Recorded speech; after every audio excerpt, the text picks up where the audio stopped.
Podcast number 1 Let's go. is up and running, and it's like in the best destination ever. This is the cabin that myself and my beautiful wife Kim, who's the first guest on the podcast, have pretty much decorated and built by hand. I didn't build it. You built it. But you made it look pretty. Yeah, that's my job. So it's up here in the mountains. Perfect place for the first podcast. We've got the fire going, and we've got hot running water for a change, which is awesome. So let's get straight into it. As I said, this is my beautiful wife, and people are probably saying, why are you going to have your wife on the very first podcast? And I'm more inclined to say, well, why not? She's my favourite person in the world. She's given me 3 beautiful kids. She's stood by me in all these years where I've been running around bow hunting and away working and so everything. Props to me, basically. Props to you, yeah. And so why wouldn't I have you on the first podcast? Because you're... Plus, I'm interesting. That's it, you're a very interesting person. That's why I married you. I'm not going to marry some dull dummy. Or dummy. Yeah, and obviously you got into riding the bow hunting this year, so we'll talk about that a little bit later.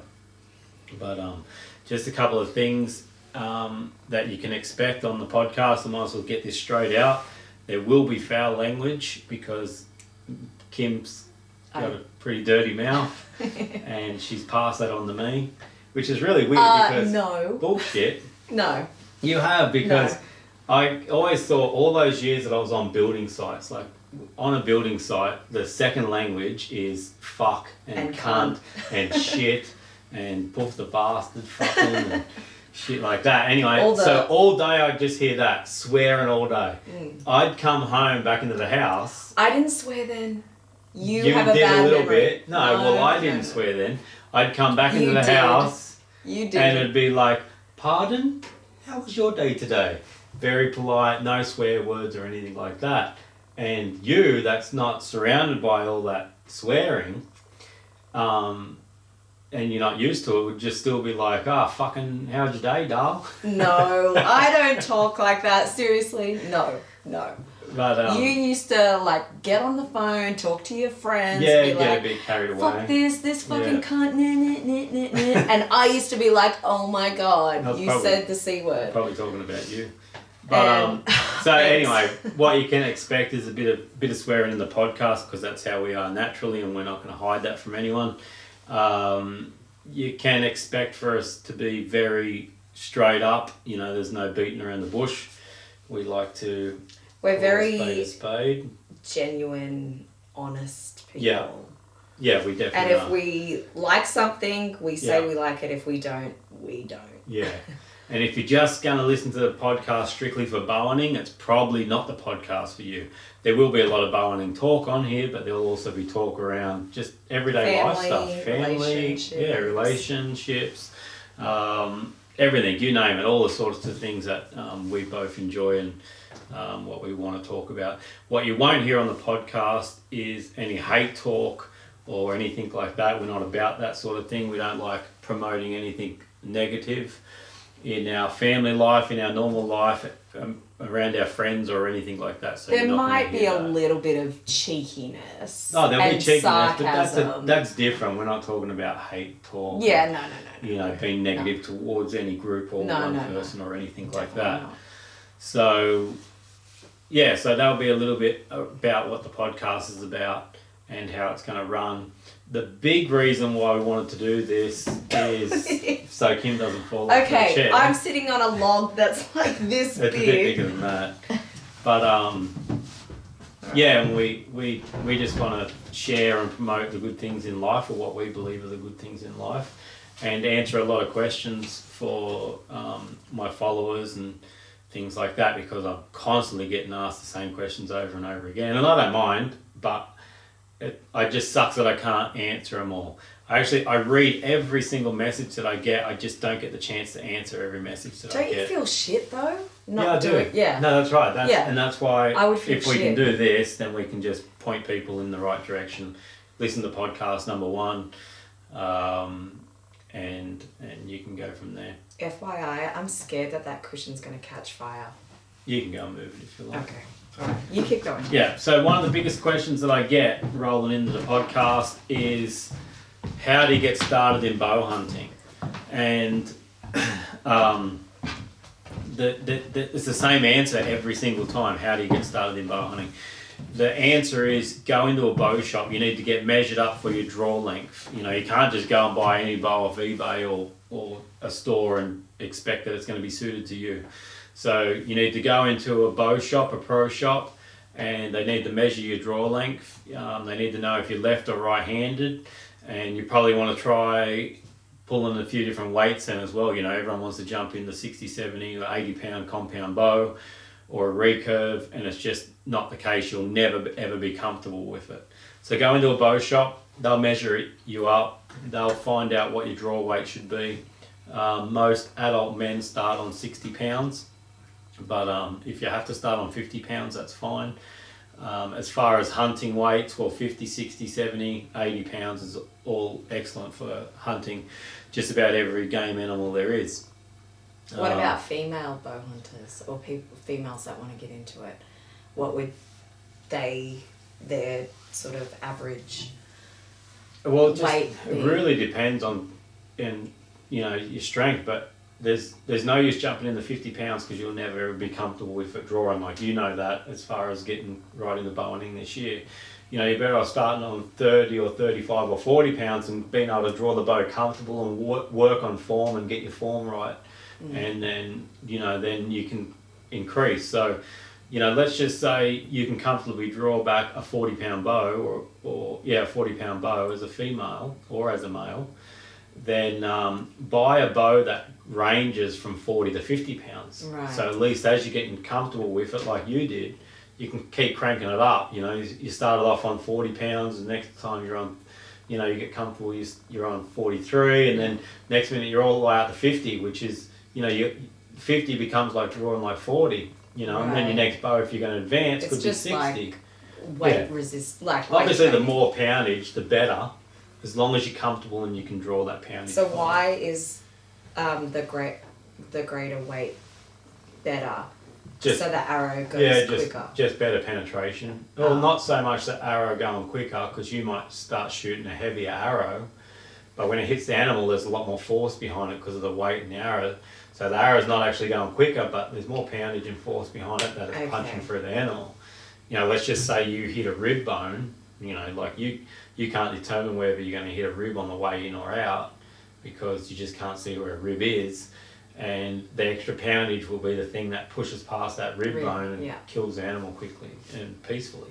So everyone starting out in bowing needs to go into a pro shop and get measured up, unless you've got a friend that already knows it, but it's certainly not something that I can do through Instagram messaging, which sucks. I wish I could. And just but the best information that I can give you is you need to go into a pro shop.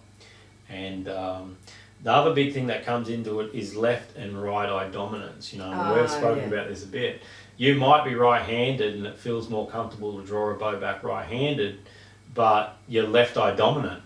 Yeah. So you're always going to have to close an eye, which isn't the best form in hunting. It's better off having both eyes open. I don't know how people can do that. Yeah, you get used to it. And it's going to be a lot more comfortable, but your pro shop will sort all that out for you, and they'll tell you how to determine what dominance eye you are as well. So, but regardless of what eye you're dominant, you still have to keep the closest eye open to the string. Yeah, definitely, yeah. So even if the opposite eye is more dominant, you're just going to have to adjust. Yeah, so if you're right-handed, like me, so I'm right-handed and I'm right eye dominant. So you hold the bow with your left hand, you draw the bow with your right hand, and then you're looking through the peep or the string or down the arrow with your right eye. Yeah. When I first started, because I'd gone from rifle shooting, I was just used to shoot closing one eye. Right. And one eye is easy to see, but you can't see out preference. What if there's a buck walking out to the side here? And it makes it heaps harder to judge distance. Like say peripheral vision. But exactly. Males don't have as more good comfortable of peripheral vision as females. Oh, is that true? Yeah. I'm pretty sure. I want to test these. I'm facts. pretty sure. Well, I heard it somewhere. You heard it on Google by someone else that put it up there. No, That didn't know what they were talking about. I don't know. I I think I read it somewhere, and so it just stuck with me. I'm like, yes, one up on the guys. Oh, sweet.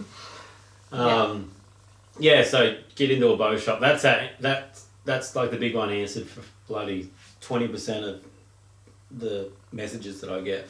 So what's the other questions? I'm just gonna grab my hot chocolate. Hot chocolate that I made you because I'm such a good husband. I know. The other question that I get asked a lot is just, what's my favourite animal? Where's my favourite place to hunt? And I hate answering those questions because I don't really have a favourite. You must. They're just all so good. No, I don't. I really don't. I just can't pick somewhere. I just No, can't but pick you one must have a destination or one favourite- animal. A favourite general animal to hunt, which would be like Yeah, changes a from day to deer day. species or something like that. I hunt if I had to guess, fellow deer the most. Yeah, I know, but if I had to guess what species you prefer, it's like a deer species. Yeah. Or a buffalo. So, booyah. I don't know. I've got buffalo on the mind at the moment. Oh, So crikey. yeah, it's hard to say, but yeah. This handle is hot. You're right. Let's talk more about you. No, so your favourite species, I can't say. answer. That's what And I you said, can't answer Like, I love your favourite hunting spot. Yeah, no, I love chasing these fellow bucks in the mountains. Like, I do that the most. Yeah. Because they're sort of my bread and butter animal. They're right on our doorstep. Mm-hmm. But they're right on our doorstep because I made it that way. Yeah. Like, I didn't buy a farm, or I didn't buy a property where there's rooster deer. I didn't buy a property where there's chittle deer. I bought a property where there's fellow deer for the reason that I love them so much.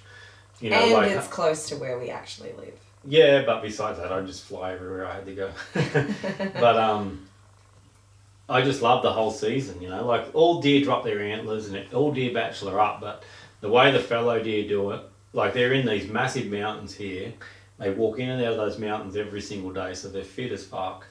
They bachelor up now in the winter. Do they just jump those fences, just like, they're no just, worries? Yeah, well, they're just little sheep fences, If anyone's wondering, those fences are only, this high, so a deer just clears it. It's not like we're talking deer fencing or anything like that. Yeah. They're just stock fencing, it doesn't bother the deer. Most of the females will go for a hole where kangaroos have made. And it's just, is that the bottom hole? Yeah, or the is bottom that hole. from a pig? No, that's just from kangaroos, pigs, everything. Yeah. Everything would prefer to just walk straight under them and try and jump it. Right. Kangaroos usually do it. The deer usually get the blame for it because, someone sees a deer go through the hole, the deer bloody wrecked me fences. Oh, right. No, they don't at all. Yeah. Deer are only going through there because the hole's there now. They can jump there from the spot. They'll stand right beside the fence and they'll spring over that fence and clear twice the size of it if they have to. It's just that if there's a hole there, they'll get lazy. They'll start using the hole. And then a pig won't jump a fence. So pigs can't jump like that unless they're trying to attack you. But they'll always. They can push jump. Up. Yeah, when they try and attack you, they do. They like face contact. So that's why they try and get you on the ground. Yeah, pretty much. Yeah. Jesus, I hate pigs. Well, when a pig's fighting another pig, you think what they're used to. They're used to face contact, eye contact. Yeah. And the couple that have jumped at me have always, every pig that's attacked me is looking straight at me face. Like I had a sow jumping up, I was palming her off in the nose. She was jumping up and I swear she was trying to grab me on the throat or around the face. And I full palmed her off in the nose and then she come back again and I palmed her off again. And it happened with another one. There was a big hollowed out tree and I was just walking past the tree. I hadn't even seen a pig. I was walking past the tree and there was like what you call a pig's nest in the tree where they pull all the dry grass out and they lay in it to keep warm. And I walked past the front of the tree and this sow come racing out of the tree, like screaming at me, like and jumped up. How do you keep cool? Well, you sort of have to. If you, because instinctively I would crap my pants. I would crap my pants. I didn't want to talk about getting hunted by a pig. I wanted to talk about if you do something enough, you're going to be good at it. All these guys that are really good at sports and stuff like that, They or just like at decorating events and stuff. There's naturals. There's some people that are natural, but they're still not the best. And then there's some people that are really good through training, and if you get the two of them, you're a natural and you do it heaps and heaps of times, then that's how you become an expert at something. Right. It's so good. And it's no different than hunting, or in this case being attacked by pigs. You know, you hunt enough pigs and you understand pigs enough through hunting them that you can read them and you sort of get to understand them. That's when you can keep your cool around them. Yeah, but the biggest reason I keep me cool around a pig is how's it going to kill you? It's not going to kill you. It's could. Not the end of the world. No. It's not the end of the world. If one gets you on the ground, it might be the end of the world, like what happened with Antonio. Yeah. If one gets you on the ground, that's a different situation. You know, if one gets you up in the groin and they, you know, rip a main artery with their tusk or something like that, you're in trouble. But like seriously, I just think that instinctively I would just shit my pants and just try it and run and climb a tree. Yeah, if you've got time, but it's like what I told you the other day. And because you're better off just staying still. Yeah, I know. Because they don't have really good eyesight. I know. And heaps of times I've had a pig go to attack me and I just stand dead still. You look like a stump. They're not going to attack a stump and they're not going to run into a stump. And I told you that story about that big sow that tried to attack me. She seen me and then I stood still. By the time she got to me, she lost vision of me and she was actually like leaning up against my leg, like looking for something to kill. And I'm just like looking down at her, leaning up against my leg, and then she sort of ran off, like smelling my scent, going crazy. Oh, okay. Yeah. So, but because she was right next... Oh, that was nice of you. I had to, yeah.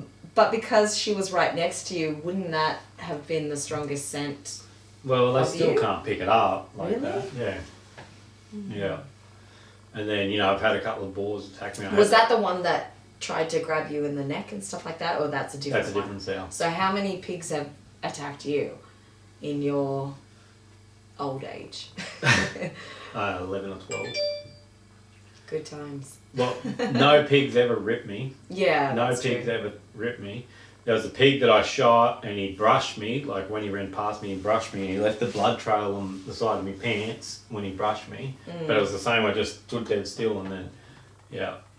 But then, you know, the one with Antonio was probably the most serious one, where the pig actually... Whereabouts were you?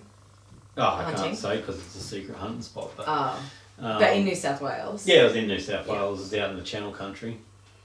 And I'm not asking for specifics. Yes, just you're like, trying to poach me spots. No, like you could have overseas viewers and stuff like that. If they don't, just a generalisation. In Australia. Yeah. On the side somewhere. Well, there's like 6 deserts in Australia. Yeah. For all they know, it could be in the fucking Simpson Desert. No, it was a little sandy desert. But yeah, where Antonio was backing up because that big boar charged him, and Antonio was backing up trying to get a little bit of distance to get an arrow on and get a shot off at the pig. And as he was backing up, he fell over like a tree root or a stump. See, that's when guns come in handy. How was the gun going to come in handy? Well, he could pull that out quicker than putting an arrow on. No, you still had the loader. You don't walk around with a loaded gun like that. It's more dangerous than any pig attack. Well, what if you like have... the safety on or something. No, it's just you can't rely on the safety like that. That's what I've always said. But yeah, so Antonio fell over. The pig ended up, you know, climbing on top of him, and Antonio's kicking the pig off.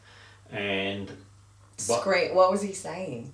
He was saying the F word really loud a lot. Was he saying, "Adam, come and help me"? He said, "Adam, come and save me, you good-looking freak." And then, obviously, I couldn't shoot it with my bow because Antonio's limbs are going back and forth. How far were you from Antonio? Don't know. When it happened? 100 metres. Oh, so you weren't that 200 far. 200 metres. So you heard the blood-curdling I heard the blood-curdling scream. You could just tell it was a scream for desperation. It was something serious. It wasn't like someone kicked their toe. Yeah. It was like, I need help, I'm going to fucking die. Yeah. And then... No, it didn't scare me because, you know, you got to keep your cool in situations like that. And just naturally, that's sort of what happened. And I ran in there. Like I said, I couldn't take a shot because Antonio's legs and arms are going back and forth with this big boar on top of him. So all I could do was rip an arrow out of the quiver and just ran in there and just end up sticking. Did you jump on him or Well, I you couldn't just... jump on it. Would have just threw me off and probably Right. stabbed me in the chest in the meantime. You know? Okay. Like this pig had big tusks sticking out the side, so no, I just jammed it and then it took a big swing out of me and I sort of stepped back, and as I'm stepping back I pulled the arrow out as well. And then I stepped forward and jammed it again, and like, because it just went straight back to Antonio. It wanted fucking him. It wanted him, and it wanted to get up around his face. It's the like Spanish, I said, pigs. it's the Spanish blood. They make eye contact. You know, they make a reference with the eyes, and that's where they want to attack, around the face. Like you'll never see two boars fighting and one boar's trying to attack the other boar's ass. Yeah. They don't do that. They want to attack the face. You know, Yeah. they're fucking savage. Wow. And I ended up stabbing it 3 or 4 times, and then the 4th time when I pulled the arrow out, the broadhead and the insert came off. And Antonio told me later, even though the broadhead and the insert come off, I pulled it out and I just fucking reefed it back in again, and just like my hand just slipped down the shaft the whole way because there was nothing to cut into the pig. Yeah. It was just a blunt surface, so my hand just lost grip and slipped all the way down the arrow. So you're just punching the pig. And then I remember its snout and everything grazed my arm when that happened because it went so far down. And anyway, the pig was expiring, you know, slowly, but just full of adrenaline. It still wanted Antonio. I was every time I went to get its back legs, like if you grab a pig's back legs, it immobilises them. You know, you lift the pig's back legs off the ground, they can't get around you. Yeah, they're like a wheelbarrow. Every time I do that, it'd just spin around and have a good go at me, and I just couldn't get onto him, you know. And then it'd just go straight back to Antonio. You know, in the end, I just grabbed it by its, like the razor back, all the bristles were stuck up on its back. I grabbed it like that and was just ripping it off. And then another guy, Paul Woods, come in and he grabbed it by the back legs while I sort of had the front of it, and then got it on the ground and just pulled another arrow out and stabbed the shit out of it and killed it. It was brutal, but it was just, you know, adrenaline in animals. Yeah. It's just savage. And anyway, it was funny because, you know, I've become best mates with Antonio, and he told me about how he faints at the sight of his own blood. And he faints really easy. Like even if he gets a needle, he's out. And I'm so glad he told me that beforehand. But what he didn't tell me is how long he faints for, or what happens afterwards, or anything. So I get over there and he's laid down, like, you know, he's a bit shocked, but he's like cool. He's still cool, you know. He's like, fuck, thanks dude, you know, shit. Telling me the story, and then I checked these, like, you could see his boots were ripped up where the tusk had gone in. He had like these wetsuit boots. Oh, okay, so they were like soft? Yeah, soft. Like a thick... Still pretty rubber and hard. Yeah. But before that, we didn't have boots on because you'd walk around in that wet, swampy shit with no shoes on. Oh, okay. So if he didn't have shoes on at all, it would have been real bad. Yeah. We hit a dry spot and I said, let's put our shoes on, and that was only 10 minutes before that pig charged in. So, anyway, so I checked his boots and I lifted his leg up, and like I can see on his pants already the big grip mark on his pants. But I'm not going to say anything to him because I know he fucking faints and I don't want to stress him out. I'll just deal with it. But it wouldn't be stressing him out if he's fainted. Yeah. I lifted his... But I didn't want him to faint because I don't know, that shit might last. I don't know how long it lasts. Can he walk afterwards? Because we're like 6 hours from the vehicle. Yeah. 6 hours hike. And then I lift his pants up, and it's fucking just that white flesh. Oh, I don't know what that looks like. It looked like a big fucking vagina. It didn't look good. It didn't look good. It opened up like that, and it was about that long. Just like a big gash, and then like, you know, the blood starts coming to the surface. And, you know when you just scratch yourself lightly and it just leaves a white mark on your skin like that? Yeah. Or like when you cut yourself with a razor and it goes white. Yeah, no, I'm not even talking about that. The gash was that big, but there was a white strip there and a white strip there where the tusk, it could have been that big. Oh, okay. But the tusk had scraped, gone in, probably a good 3 inches because it was a big tusk, come back out and then scraped again.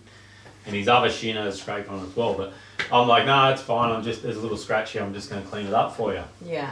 So he doesn't feel anything. No, and he's laid out. He doesn't feel anything. He's full of adrenaline too. He's just fucking fighting for his life. Yeah. So I get my pack, and I've always got a decent first aid kit in there.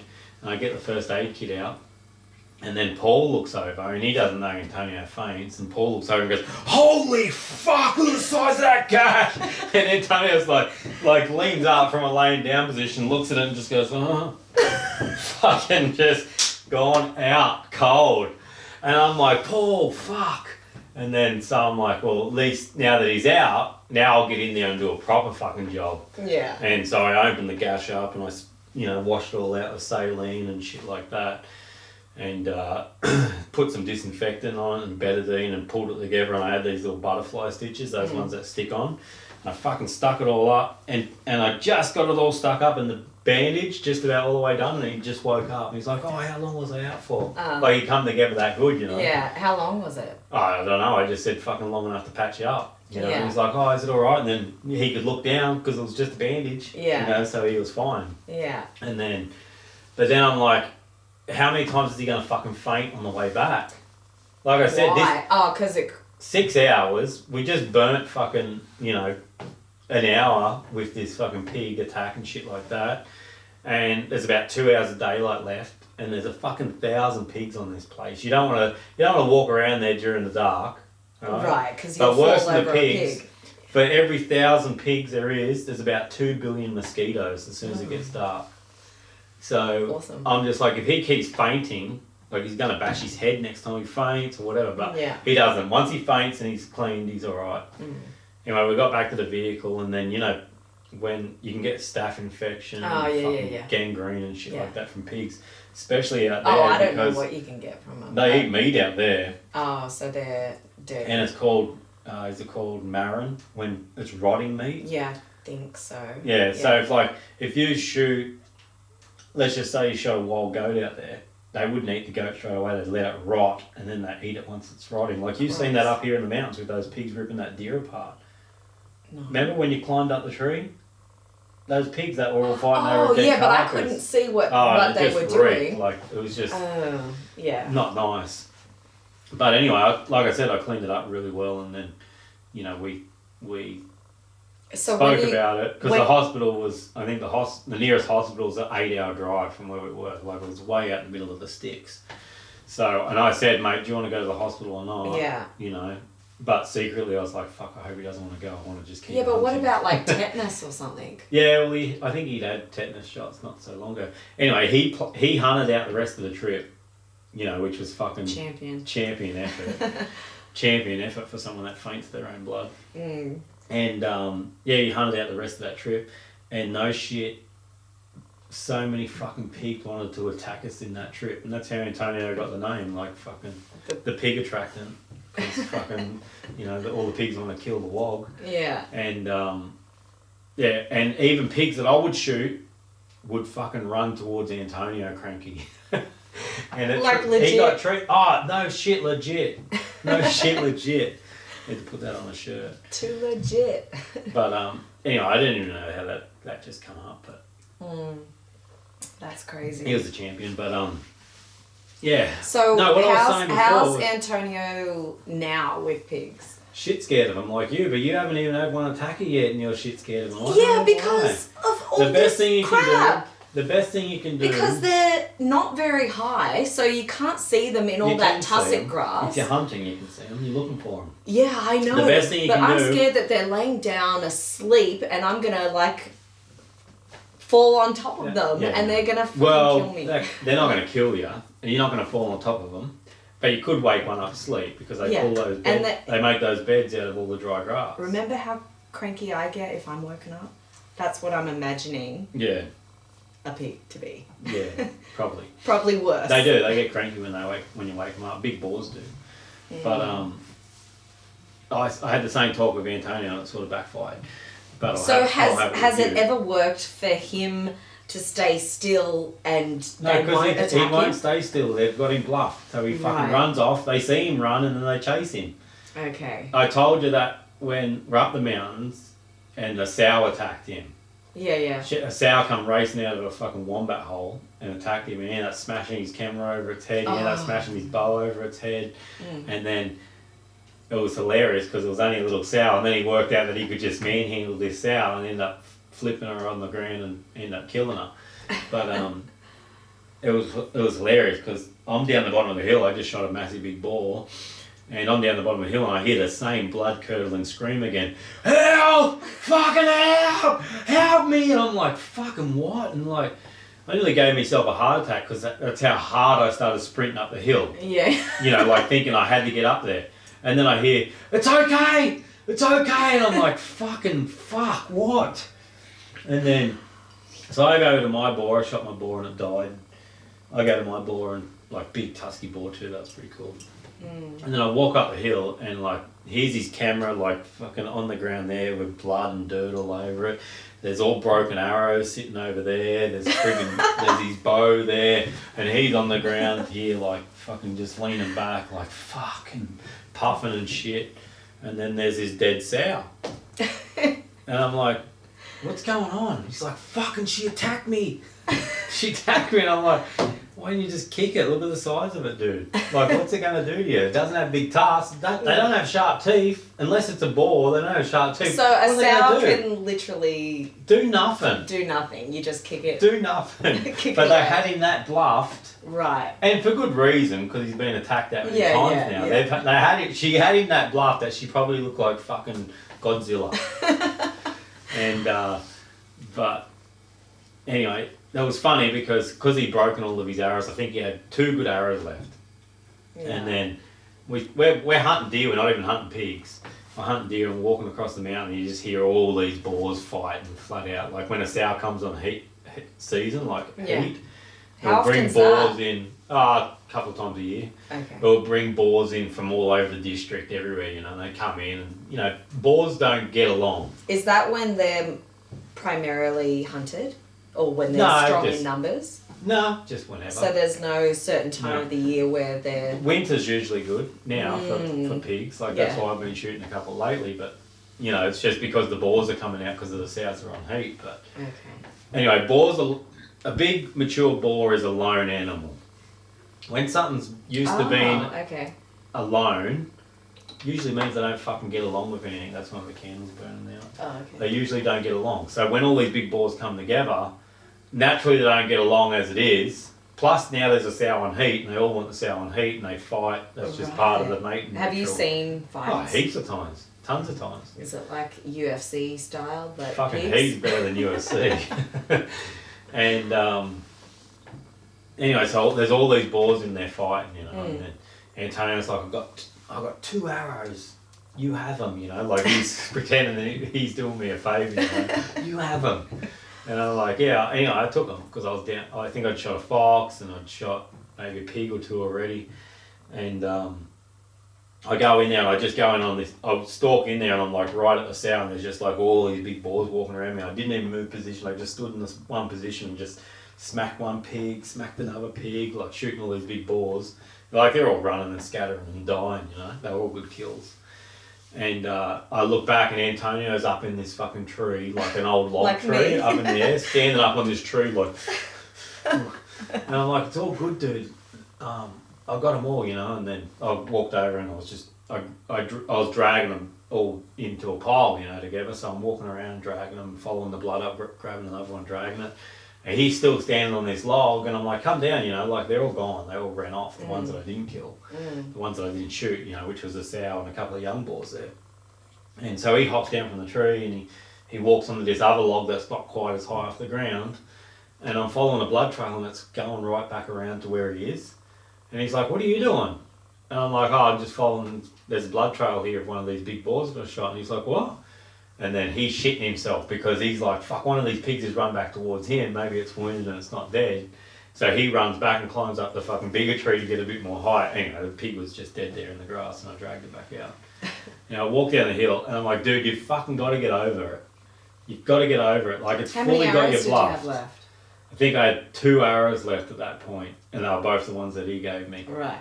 And, no, I only had 1 arrow left. That's right. I only had 1 arrow left. And anyway, I got some photos of those boars, and this is just for conservation purposes. We weren't taking any meat or anything, just shooting because the numbers were so big up there on the property. And so I got a photo and removed a couple of the jaws and things like that. Might have taken back straps from a couple. And we're walking down the hill, and he's like, no more, fuck it. Like, I don't, no more. And then every direction we looked, there was pigs. You know, and then he's like, no, I'm not going that way. Like, that's how fucked they had him. I'm like, yeah, and I felt sorry for him. They had him that worked up.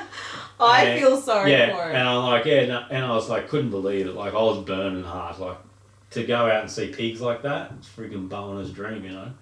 And we're looking at mobs of pigs and we can't go to them. I only had fucking one arrow anyway. It was Antonio's arrow. And so we picked the spot. There was no pigs. You could look all the way down the mountain there and there was no fucking pigs. We're walking down the mountain and we're sort of just talking full volume because, like I said, we've got one arrow left. We can't shoot a buck or anything like that, really, you know. And then I'm saying to him, dude, the best thing for you to do is just shoot one. Like, don't be nervous. Don't be scared. Kill one. You know, like, I've killed hundreds of pigs. I've never had a pig kill me. You can do this, you know. That's true. And then I'm walking, I look up a hill, and it's the fucking biggest Godzilla pig you've ever seen. Like, a massive, massive boar. Still one of the best boars I've ever seen in the mountains. And it's just arse onto us, just feeding, head down, feeding, relaxed as anything. The wind's blowing straight in our face and everything. It's perfect. And I pass Antonio, and he's arrow back, dude. I'm like, you've got to do it. And he's like, no. I'm like, dude, you've got to do it. You've got to, this is a once in a lifetime pig. Yeah. I said it's relaxed, everything's perfect. Stalk up the hill 50, 60 metres, be 20, 30 metres from it, smash it. And then we're full sick, quietly arguing, like, no, just fucking do it, dude. No, fucking do it, look at the size of it, fuck. Shoot it. What was he saying? You do it. Yeah, he's like, no, I'm like, no, you do it. Like, finally took the arrow, and he was like, took the arrow in disgust off the floor. And he puts the arrow on his string and he fucking stalks in about 10 metres and looks back at me. Like, the pig's like... So he takes the arrow and he already loads it up and then he's stalks? ready. Yeah, he loads it up, goes to stalk.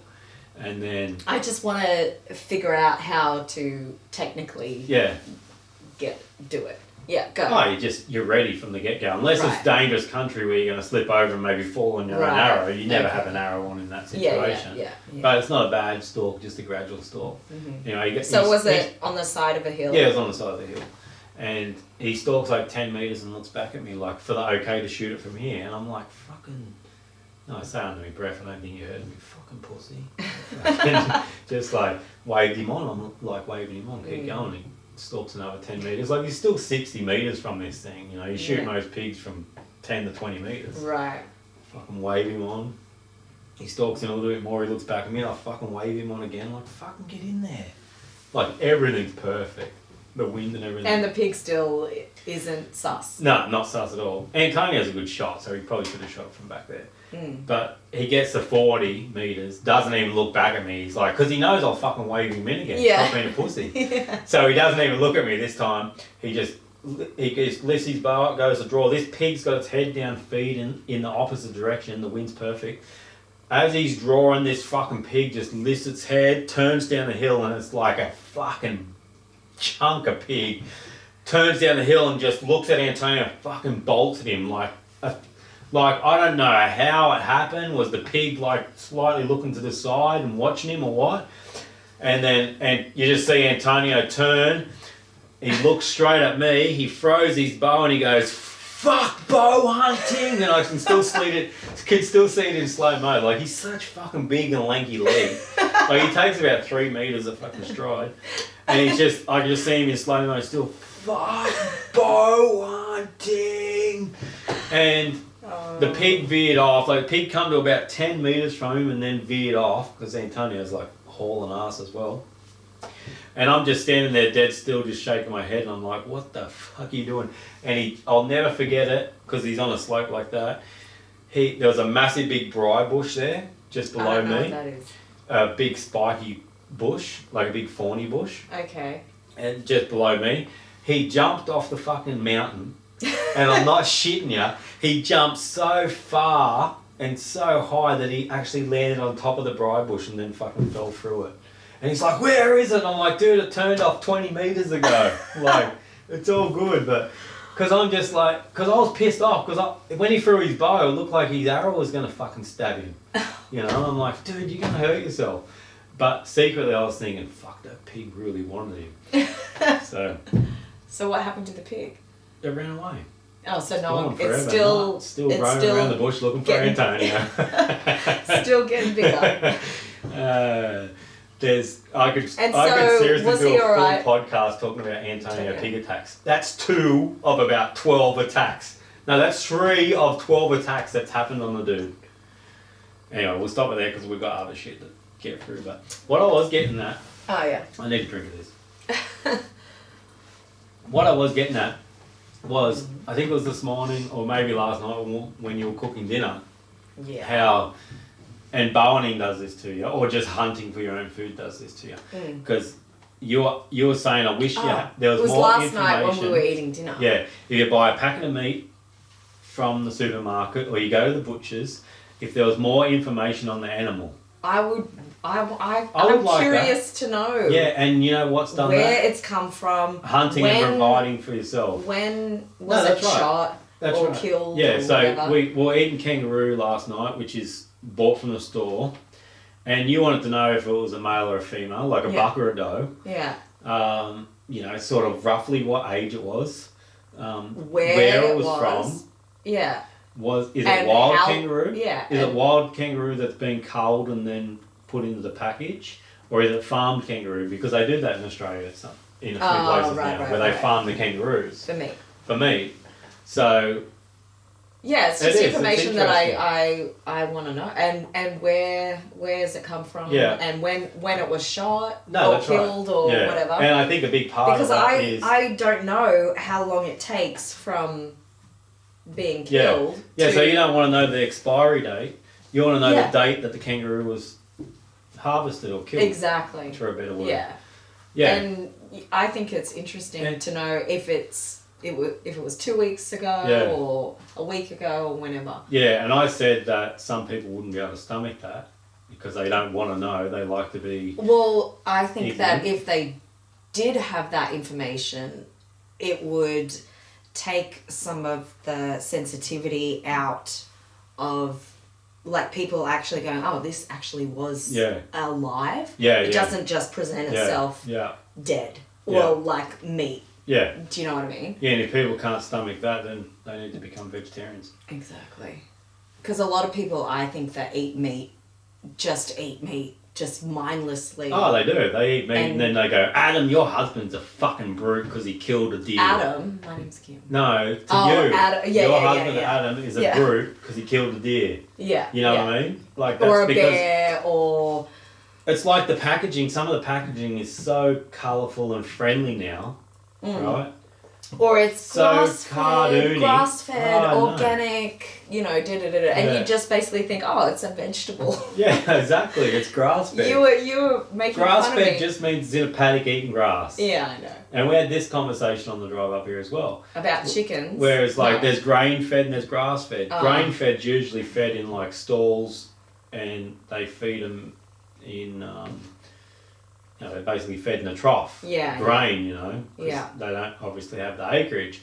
But how, 90-something% of Australia must be grass-fed. Because every cow, sheep and everything that I see walking around the countryside... Is grass. Is on the grass. Eating grass, yeah. You know, they're not in these big feedlots or anything like that. But no doubt there is some big feedlots here in Australia. But I just think that's funny. Whereas every animal that we hunt is grass-fed. Yeah, I never... Yeah, exactly. What? And I just never thought about it until I guess I've been more exposed. Yeah, I think grain-fed's going to have a lot more hormones and steroids and stuff like that in it. Yeah. Because they put that in there to jack them up in size. What do you think that? Yeah, but what do you think that would do to humans? That can't be good. I don't know enough to say anything, but it doesn't sound good. But grass-fed's definitely the natural way to go, you'd think. What about chickens and stuff like that? How all the hormones that they pump in there to have bigger chickens? You know, you like to Google search. Yeah, I don't fucking know. One time we'll call you Young Jamie. But going back to that on your purchased meat, I reckon that's awesome information and it should be there, and then people wouldn't be so removed from the fact of where that meat's come from. Because that's wrong. We all know that's wrong, that if you're so far removed from not thinking that a packet of meat's Well, I just been think an animal that before. It's pretty everyone's disgusting. just desensitized Yeah. to it. Which is fucking bullshit. It's been a pansy. Yeah. It's making the Well, it's just making people mindless. Yeah. And it's making the world a bunch of pussies. Yeah. You know, it's like, because so much we is can't have our available. kids knowing that. Yeah. You know, I just had a conversation with someone when they're like, don't tell the kids that's what happened. Tell the kids, you know, we never bought the horse. And I'm like, what? No, Who we was this? bought What the was horse. this? Oh, you can't talk about it. Yeah, I don't want to say names or anything. Okay. But, Yeah.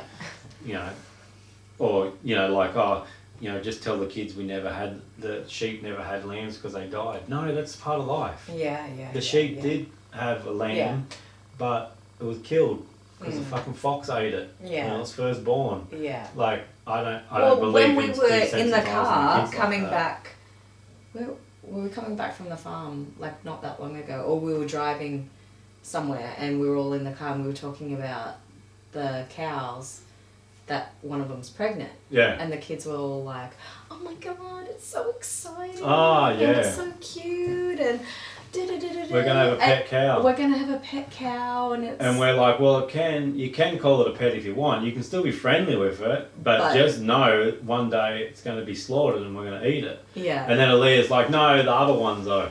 And I'm like, no. She was just like, no, we don't eat those ones. We eat other ones. Yeah, and we're like, no, but it doesn't mean you can't be nice to the cow and friendly with it. Yeah. And have like a relationship like having a dog or something. Yeah. As long as when the day comes, you'll understand that that's where meat. Like, I'm fine with that. I'm happy with that. And then she was all cute and she was like, so we're raising it for meat. Yeah, she picked up on it pretty good. Yeah.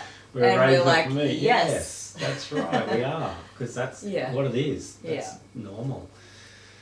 Funny. Yeah.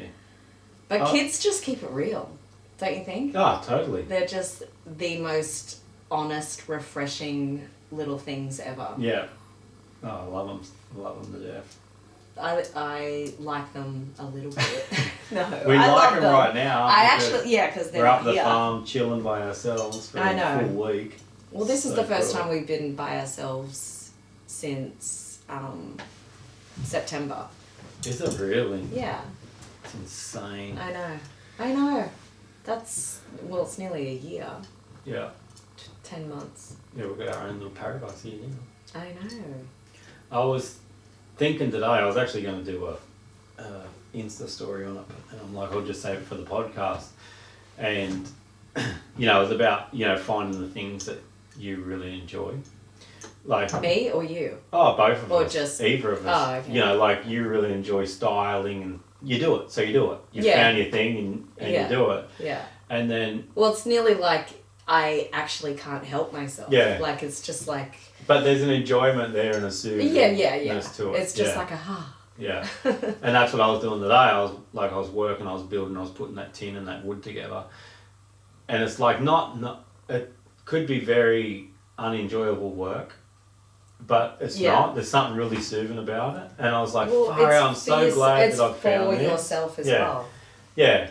But even if it wasn't, you know, it's just, like, I just find, it's a weird way to explain it, but I feel like I'm at peace with the world when I'm doing stuff like that. Because I'm just so happy and it's so soothing, and, you know, some people do that's like my meditation, you know, working with wood and stuff like that. Exactly. And then I was sitting there and I was thinking, you know, why did I love... isn't hunting like a little bit, and being out in nature? Out in nature, like 100%. Mindset clearing.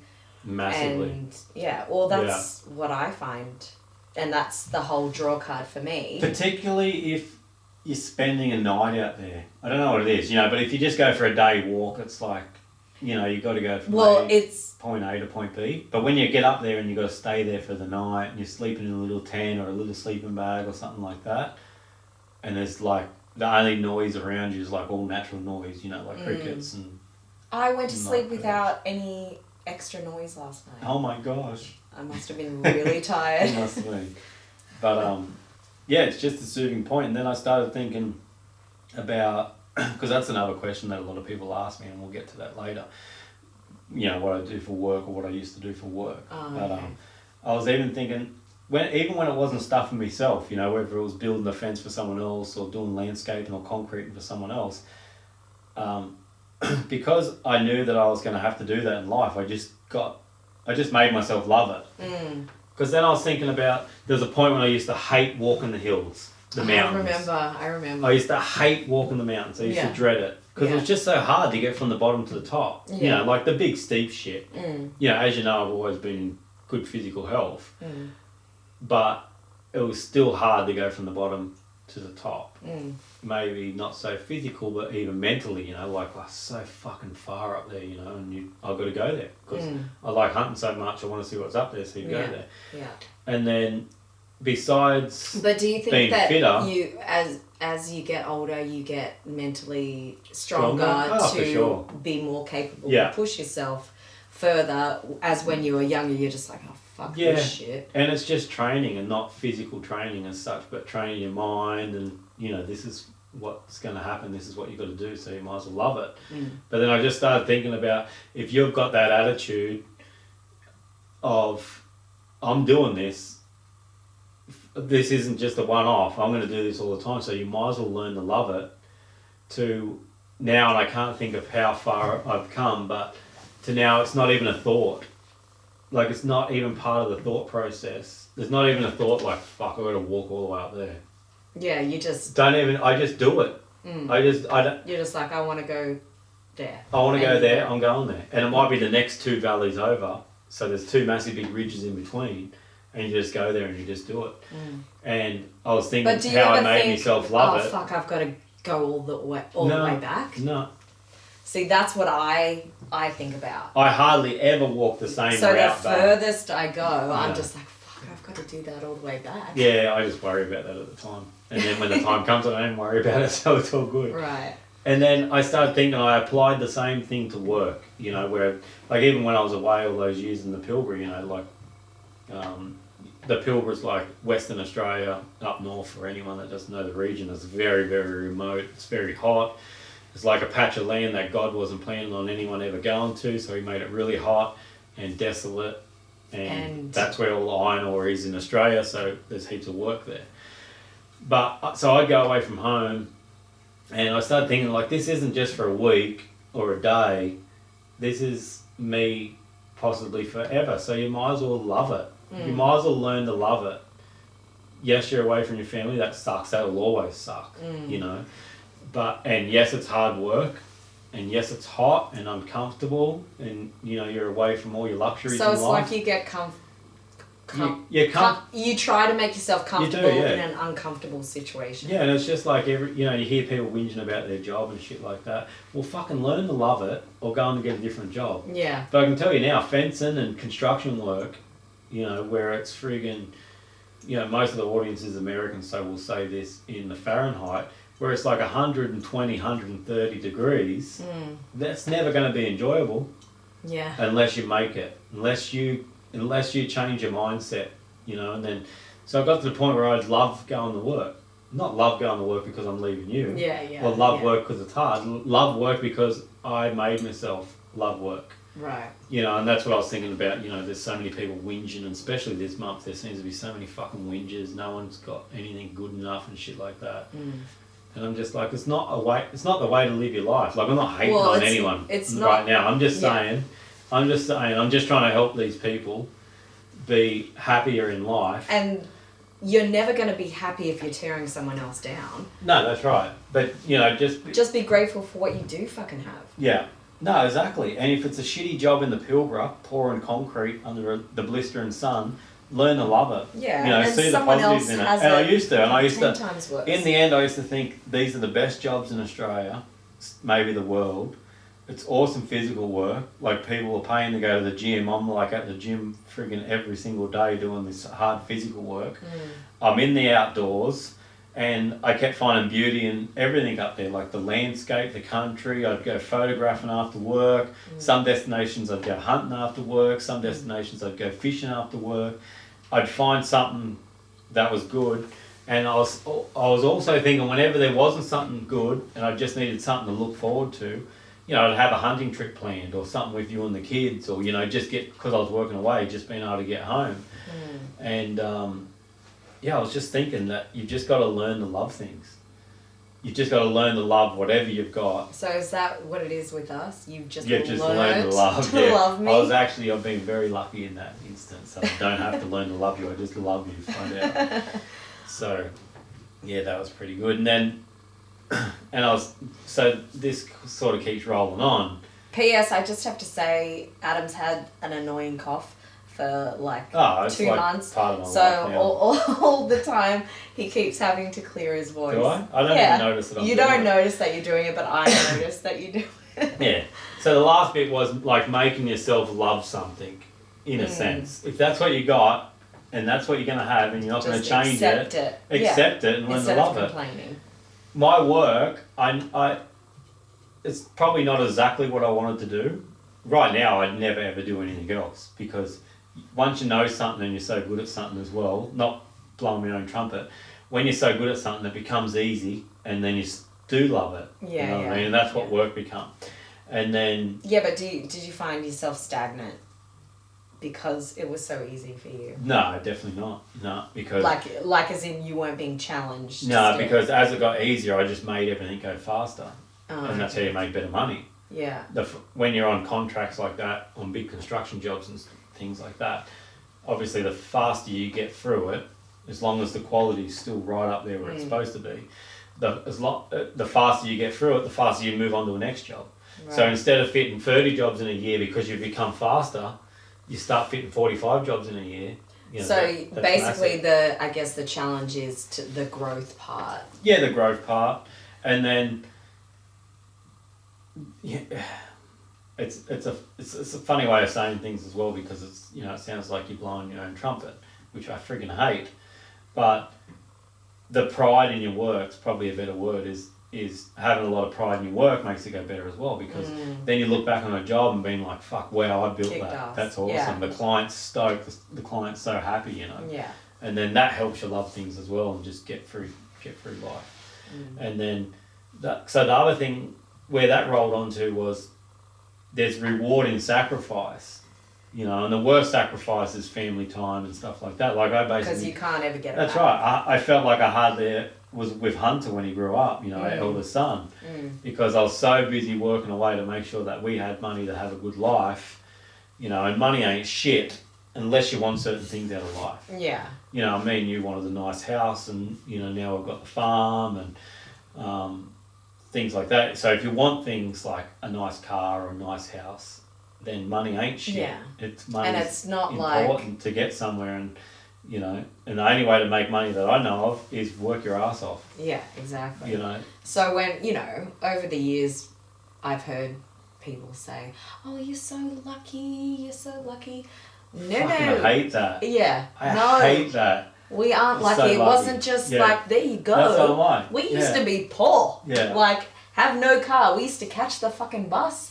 We used to have to go, okay, well, we've got $100 to spend on groceries, and budgeting it out, and we definitely have come.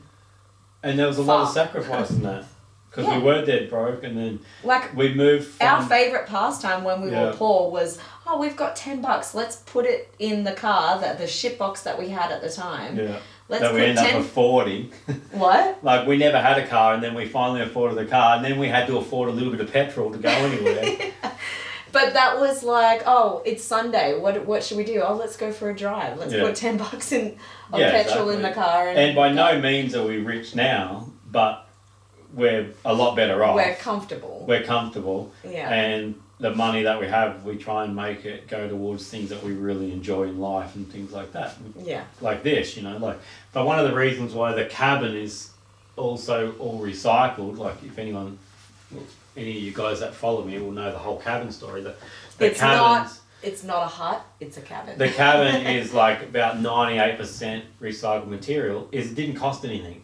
Yeah. You know, and that's another thing. Like there has been cost. There has been cost, but that's what I mean. You've got to make sure your money goes a long way. but yeah, just that sacrifice. Yeah, it sucked not being with you and Hunter all the time because I had to work away. Like a normal working stint would be 4 weeks away, 1 week at home. And there's been times when I did 5 weeks away and 1 week at home, 6, 7, 8 weeks away and 1 week home. Sacrifice in making money to get ahead in life, to get the things that we wanted. And, you know, obviously then to establish the business that I've got now. But that's not the only sacrifice that I was talking about either, you know, the reward and sacrifices in, you know, walking to the top of that mountain and seeing the view. The reward's the view. Yeah. The sacrifice is busting your ass to get up there. The hard work. Yeah. Which in but a sense the reward isn't even, is also... Yeah, so it's not even a sacrifice. Yeah. But, there is certain things that I've sacrificed to do things that I've wanted in life. Sacrificed money, you know, sacrificed family time. I've sacrificed probably some of my own health in a sense in doing some of that real hard physical labour. Yeah. That feels like it does shear years of your life, but I'm happy to shear those years off my life to live the life that I'm living, you know, if that makes sense. Like, you know, I'm like, I always lift shit that I probably shouldn't because it's too heavy and do all sorts of stuff like that, but I'm happy to do it and not puss around and then, you know, get the reward out of it. So, yeah, but now look what our family's got. You know, we come up here for massive big cabin, I can't say camping trips anymore. I know. Cabin trips, you know, and get to do stuff with the kids and take them to footy, and they get to pretty much play whatever they want. They have awesome birthdays and Christmases, things that I really never had. Yeah. And that's the sacrifice, and the reward is coming out in seeing our kids and having us as well. Have things that we never had and things that we dreamt we would never have. Yeah, I know.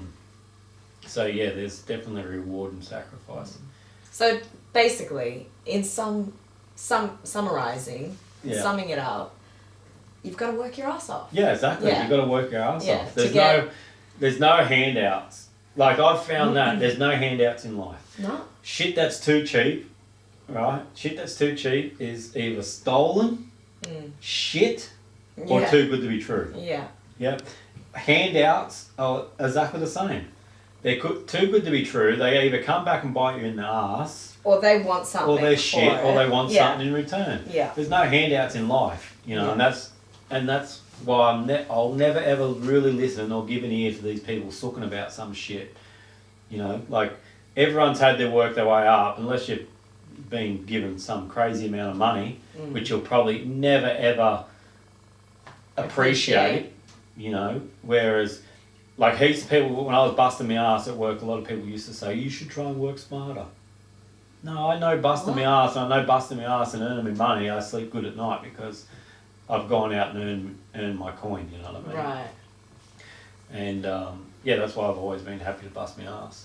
But anyway, that's enough about that. I want to know about, well, all the years that I was bow hunting and you weren't, and then finally... There was a lot. there was a lot, but then finally this year you just cracked and you're like... And it was the best. It wasn't even this year. It wasn't even this year. I think it was when I come back from Montana another year. The first time you were in Montana? Yeah. So it was like 3 years ago. Yeah, so you'll put up with my hunting stories for friggin' 15 years. Yeah. 15 or more? Yeah. 17. We've been together 17 years. Nearly 18 years you've been putting up with my hunting stories, and they finally wore off on you. Yeah, I know. But hey, I'm pretty sure I come back from Montana and you were just like... It was 3 years ago. And I was telling you were seeing the pictures and you were just like, I want to experience what you experienced. I think even the pictures when you were in New Mexico and all that, I was just like, I used to live in America when I was younger, and we travelled around everywhere. I didn't see that fucking shit. Yeah. I just saw the mainstream crap. Yeah. So, and I was like... That's the part of bow hunting where it's not just bow hunting. No. It's everything that goes with it. The travel, I want to explore the and do all that stuff that you're getting to see and experience. It's not fair. Yeah. I'm just back here like a fucking chump. And yeah, so that kind of kicked it off mainly from your photos, and yeah, I just thought, no, next year I want to do that with you. And so we did. I was just you just come following you. Yeah, I wouldn't say following. There was a few times where you were out in front of me walking. No, I wasn't. Yeah, there was. No, because I had a method to I would just look at your heels, and I'd just be like, just stay on those heels. I'll cut you off for a second, because I always like telling people about how we're walking along. This was a guided hunt, and the guide was very fit, very physical guy, and the cameraman from Jordan Shipley's show. Yeah, Slick Rick. Rick was my cameraman from Bucks of Tacoma. Yeah. Shipley's show. Yeah. And Rick's super fit as well. Funny. He was awesome. I think that he used to play football as well. Yeah, I think he did. Yeah. Anyway, so we're hiking along, and we've already had a massive big hike. I think we might have put the stalk in on one bull elk, but it wasn't quite big enough. And anyway, it'd been a big day. And walking around the side of that mountain, if you can remember, and we come around a big rocky bluff, and you look back, and obviously they're way back in the distance, and you're like, oh, did we do something wrong? And I'm like, what? And you're like, did we do something wrong? Like, how they're not walking with us anymore? And I'm like, Kim, they're not fucking walking with us anymore because they can't keep up.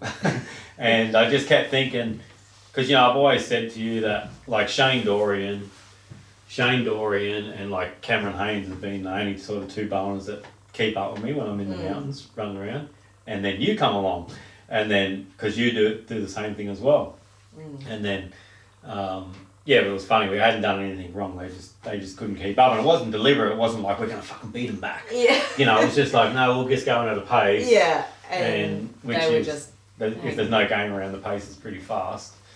And anyway, sorry to cut. I was just wanting to get back before the wolves came out. The wolves, yeah. No. Yeah. I don't know. And then so. But yeah, that was probably my first. I guess not my first experience hunting, because even back in the long time ago, remember when, we went to. Out around Wellington. Yeah. Oh, you've been out on hunts and stuff like that. That nearly killed me, just walking up that hill. Oh, they're big mountains. But I thought I was going to friggin' faint. Yeah, but you were a smoker and shit then too. No, I didn't smoke then. Oh, didn't you? Yeah, no. I was just I remember you saying, I'm going to be sick. Unfit. And I'm like, fucking what? I was so unfit. Yeah. I didn't do any exercise at all. So any sort of physical activity, I was gonna die. Yeah. That's funny, now you're the fit mama. Yeah, I know. Crazy. Yeah. But that's what I mean, is when you get older and if you want something, you'll get it. You just push yourself to do it. No, we've always been like that. If you want something bad enough, you'll get it. And it just becomes easier. Yeah. Somehow. It's still hard, but it's not as hard as the first time. Yeah. So did we go into Hoyt factory on that trip? Yes. Yeah. So we went to Hoyt before Montana. Yeah. That's right. Yeah, because we kind of had a bit of time before Montana. That was when I first met old mate Cameron Haynes. Because we flew into Montana. Yeah. And then drove, and I met Kay in Idaho. Remember we shot those birds. The grouse. No, they were like chuckers. Chuckers? They're basically little chickens. They're like birds. Oh, pet chickens. We shot their chickens. And we ate it for dinner. Yeah, that's right. And then we stayed the night. Did we stay? Yeah, we stayed the night. And then we drove to Seattle the next day. Yeah, that's right. And then we drove down to Oregon. Yeah. Yeah. Don't even bring it up. I got it. No. And then, so the Ducks were playing, which is the Oregon team. And like a football team.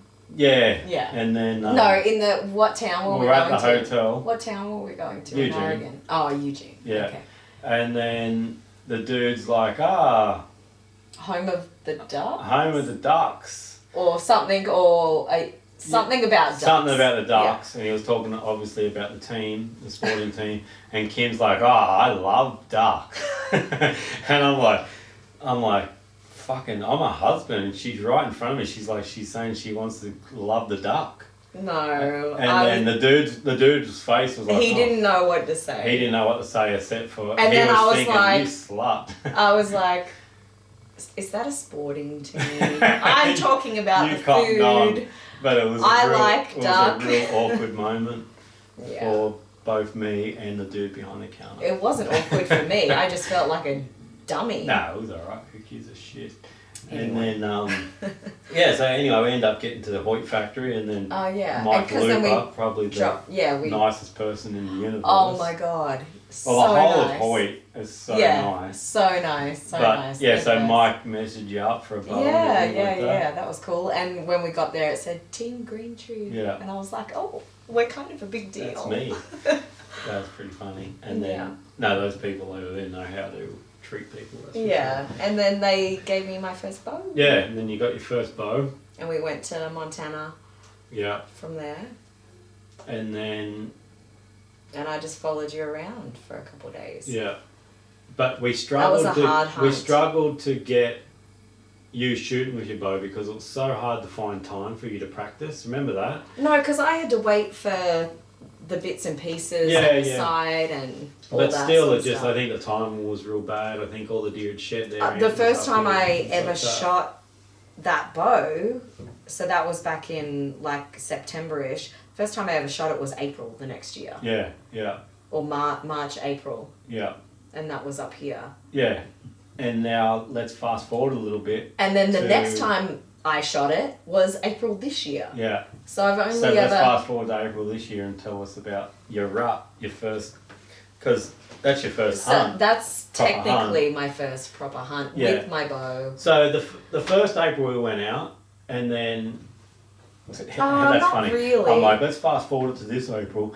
Oh, so a couple of Aprils ago. No, yeah. So that wasn't really. No, I didn't go out with my bow, did I? Excuse me. You did go out with your bow. Did I? Yeah, and that is proper hunting, because we went out from here and it was actually really good because remember I called a buck in for you. That's right, and because we could hear the kids. You've forgotten now because you're the buck killer. You're like, I didn't kill one. I don't know about that trip. I called in a buck for you, and he come racing up, and you come the full draw. Everything was right, except for the buck. And remember, he was angling forward, which is always a shitty shot with low poundage. I didn't. Yeah. I wasn't sure where to shoot. Yeah, because it was kind of front. Well, it's just not a good shot to take with a low poundage bow, and you didn't take it, which was awesome. Yeah. And then he ran up a little bit, remember, and I called him again, and he sort of come through, and there was a sapling in front of him. And he was more broadside, so there was a shot there, had there not been a sapling. Yeah. And you didn't shoot because of the sapling. And at the same time that I was like, damn it, I was like, awesome. Because, you didn't shoot, and you shouldn't, because, you owe the animal a lot more than a dodgy shot, Yeah. I didn't want to ever just, shoot to shoot. No, it's something. It had to be... And then... what I would have thought, like a kill shot. And then the next morning we had the big buck running around, that real giant buck running around. Remember, he just kept staying on the other side of his does, and we couldn't get onto him. Then we might have had one or two other days. I completely forgot about that. Yeah, I think we had one or two other days that weren't great. And then this year, the rut was really firing. You were better. You'd been practicing. You'd been shooting. We'd been out a couple of times. Yeah. And because remember we went over on the Johns. Yeah. And there was a few bucks running around there. And we got in on that one that was in the trees. You couldn't see him. And it just sounded like a tiger purring at you. These fallow deer, the noise they make is freaking mega. But it changes from distance to distance. Distance to distance and buck to buck. And sometimes it sounds like a croaking frog. Yeah. Sometimes it sounds like a fucking panther's right there. That's the ones that I love. And that's what he was in the dark, in the shadow in those trees, like 20 metres from us, facing us. And just doing that noise, and it just goes through. Remember, we stood there for a good 20 minutes, I reckon. That was awesome hunt. And then we seen the massive big meanle, the big spotted one. And things were looking good, but we just kept missing out. Didn't he smell us? Yeah, he did. Yeah. We just kept missing out on the right opportunity. Yeah. And then... they're hard fuckers. And then it was the last day. I think we'd been out every day. And it was the last day, and you had to leave about lunchtime to get home No, for an appointment. I had to leave at 9. 9 for an appointment. Yeah. And we're like, nah, we've got to still go out and we've got to make it happen. And then anyone, if you go on my Instagram page, you'll if you search back through it, you'll see the footage of Kim shooting a buck. But anyway, we got onto a buck, and he was really wary. Like, he knew something was up. Yeah. And he knew something wasn't quite right. Anyway, he left the does. But he was still kind of curious. Yeah, well, he was rutting, you know. Yeah. And just, he left his does ran off. He left them, he wanted to separate from them, which they do once they get spooked a lot of the time. And I was trying to call him in, and you're picking fucking flowers or some shit behind me. I was. And the buck's still there, and I look back at you, and you're like halfway through pulling a flower out of the ground. You're like, oh, sorry. And then, you know, you put the flowers down, and you sort of, because we thought it was gone. We thought it was so over. We thought it was over, so you started picking flowers, not having a go at you. Yeah. But I was just like, well, if I'm not getting the buck, Yeah. I'm gonna get some flowers. And this is what happens in the wild. Shit just changes so quick. And I was still happy as Yeah. to. Oh no, it was awesome. It was still. Because before that we got onto a big old buck. Cameron will probably make fun of me, but to me, it's still an awesome experience. Oh, 100%. Whether I walk away with something or not. Yeah. Like, it doesn't bother me. Yeah, it's the best. Like, obviously, it's better that I did, but Yeah. I wasn't fussed either way. Yeah. It was just awesome. good. And you had mad opportunities. Remember when we got into that canyon and there was a big buck there feeding? There were so many things that I saw. Then another buck come in and started running. He ran over there, and it was just like, crazy. Just the amount of wildlife and animals that I was seeing, I was just like, this is awesome. It was cool. Just walking around.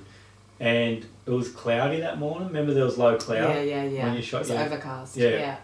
And no, the cloud was down low on the ground. It was drifting through the mountains as well.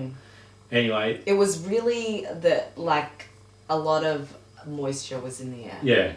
And so, because my boot, they were soaked. Yeah. Anyway, so like every hunt, I've sort of been right beside you, mentoring you, like, you know, I'll have to draw back now or get ready or something like that.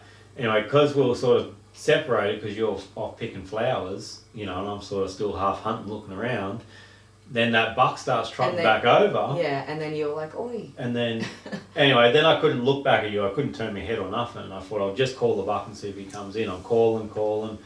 He wouldn't come in. And then a wallaby jumped straight down the game trail that we're on and pretty much stood as soon as right I saw in front of you, a couple of meters. As soon as I saw that wallaby, I was like, no, you knew. It's on. Yeah. It's on. And so the buck seen the wallaby jump down there. So he relaxed and thought, well, if it's safe for the wallaby to go down there, then I'm fine to go down there. And that's the way I wanted to go anyway. So he started coming. Then I gave him that chirp, and then same, I'm just like thinking, I just hope she's at full draw, because once he gets too close, you're never going to get the full draw. Like, he'll pick you up. Yeah. And then sure enough, you're at full draw. He turns, broadside, slightly angling away. I gave out a real loud chirp to stop him, and then I'm just like, I just wish I hear a bow go off now. And then I hear your bow let go, and the arrow flew so fucking fast out of that bow. I thought I missed him.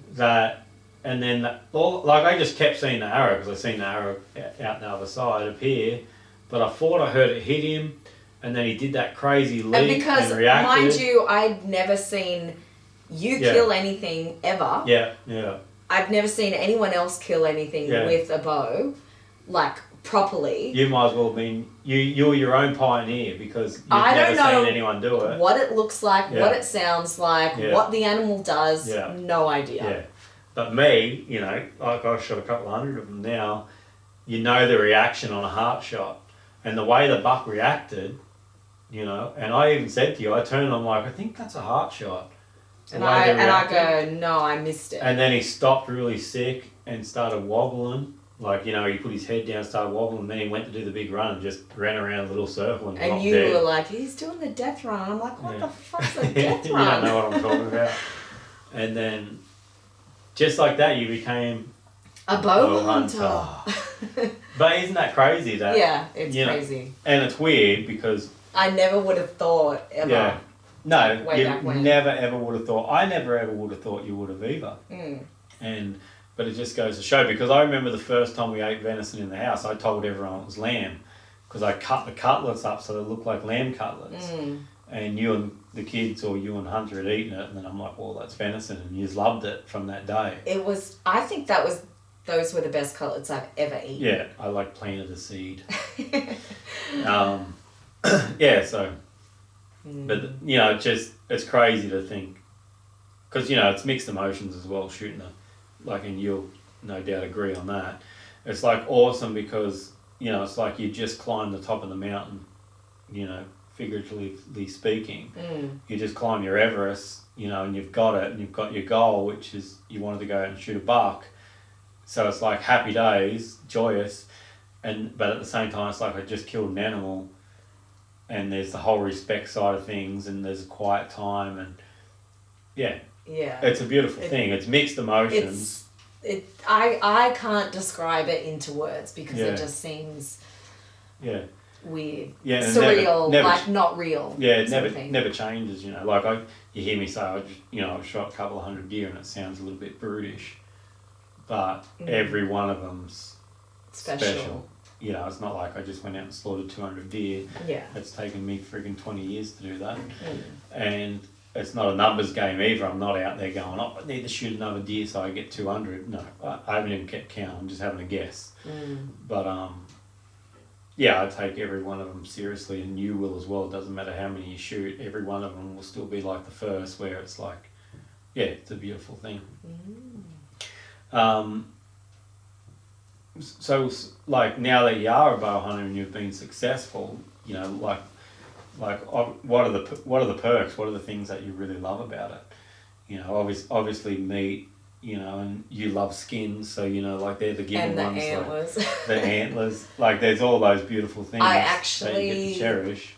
I just like the challenge. The challenge is awesome. That's my favourite. Is that you're out there amongst nature, kind of connected in this weird way, and it's hard. Yeah, it's really hard. And so I like that. Yeah. I like that it's hard. I like the fact that you can appreciate how hard it is and walk away satisfied without actually being successful. Yeah. It's crazy, isn't it? Weird. Yeah. That's another question that I should answer. You know, everyone keeps saying, why don't you hunt with guns? You know, or you're just a bow hunter, why don't you hunt with guns? Do you have something against guns? I don't have anything against guns or gun hunters, but I'm the sort of person, and that work ethic tells you that as well, where I'm happy to bust my ass to do something. I'm happy to do things the hard way. I'm happy to work hard rather than smarter in a sense, you know, and that's what bow hunting is. It's the hardest way possible that I know, still being ethical. It's the hardest way possible that I know to hunt, and it's such a challenge that even if you don't get something, it's so enjoyable. Like you just said that, just being out in the wilderness, just enjoying it, being up in the mountains here now, camping. There's so much more to it than just shooting something. Yeah. You know, and I'm not saying... And also the fact that, well, for me, like just getting the technical side of the bow massive. And your form, and it's a whole world in itself. Fucking hard. Yeah, it is. Yeah, it's an awesome discipline where you have to be really good at it. You got to keep training.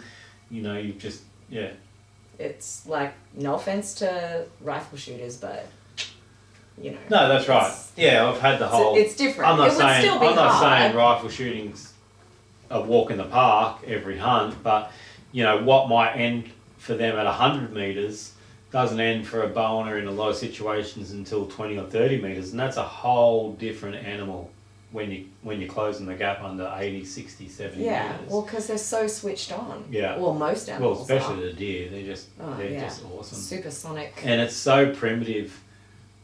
Like arrow flight, hunting with a bow and arrow is such an ancient thing that's bred inside of us. Like it's just an urge that I've got. Yeah. It's as simple as that. It's in my blood, it's within my genes. A real primitive art form. I guess probably more so with the longbow and stuff. Yeah. But just an arrow, like bringing something down with an arrow. How close would you have to get to an animal to use a longbow? Well, it just depends how good of a shot you are. I've shot a bit of stuff with a longbow at like 60, I remember when you meters. went full traditional. Full trad. For ages. I just had a little loincloth on, walking around in the nude. And you used to like, you just full were into it. loved And it. you were just like, no, I'm going to get rid of all my compounds. Heaps of people ask me about shooting trad, but I shoot a few animals traditionally every year. Do you? Yeah, like in the territory I shot a massive buffalo last year. Just with the wooden longbow? No, with a recurve. Oh, recurve. One of the Hoyt recurves. Oh, yeah. I still shoot trad, but just not. Like I had my big trad run, you know, I shot a few deer with the trad gear, and I shot a fair few of the other species here in Australia with trad gear and had a good run, and then like I said, totally nothing against it. I love it, but I just really enjoy hunting with a compound still. Yeah, so.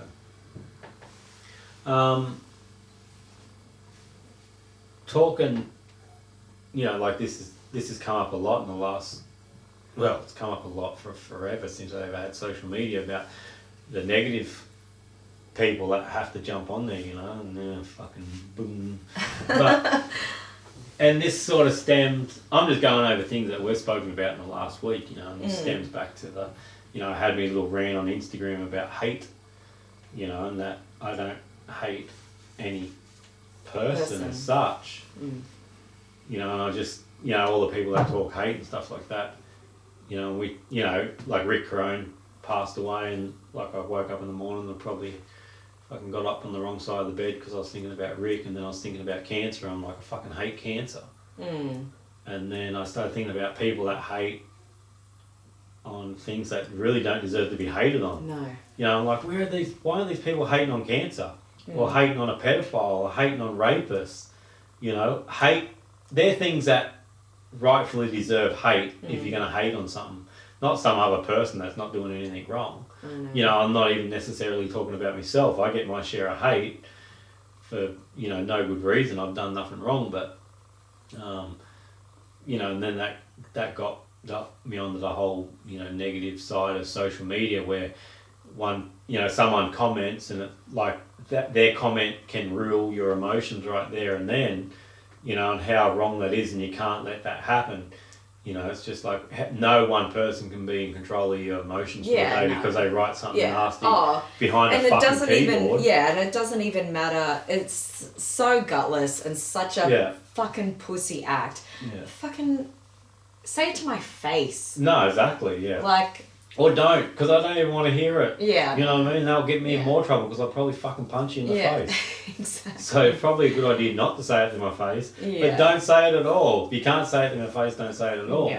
But I just would never give in. And then no, that's right. And I'll never give them what they're... Oh, hell they're completely baiting you. Yeah. And so I'm just it ain't real good bait, you know, because... And that wasn't what the talk was about. It wasn't about, it's gotten to me, or anything like that. Right. It was like feeling sorry for these people because if they've got a hate on something like that, like sort of what's it say about their life? They just actually hate themselves. Yeah, well, I don't know. I don't even know. Well, they're that unhappy that they must hate themselves that they have to hate on other people so that they're unhappy too. Because I was sitting there and I was thinking, what do I hate? And that's what come up. Like, I hate cancer, you know. I hate people that are cruel to animals. You know, I hate people... I do hate pigs, legit. You hate pigs. Well, you shouldn't. And snakes. Because I'm terrified of them. Oh, so maybe there's people who are terrified of me. Maybe they are. Yeah. Well, I'm terrified of cancer, so I hate cancer. Yeah. But, just... And then it got me onto the, you know, the whole priorities. Get your priorities right. Like, get your hate priorities right. Can't believe people are hating on me or hating on Cameron Haynes or, you know, hating on these celebrities that get hated on just because they're in the... You imagine the shit that they must go through, you know, the stuff that gets said about them. And it gets to them sometimes because every now and then you see them lash out. But then you're like, who's hating on them? Why are you hating on this person? How much time do people have I don't fucking know. to have the energy to put towards that? To hate on something. How does it make you feel? I don't get it at all. Like, why have that vibe in you? It's not even like I can't think of anything that I hate that I would spend my energy into fucking... Yeah. Like, I just... Yeah. No.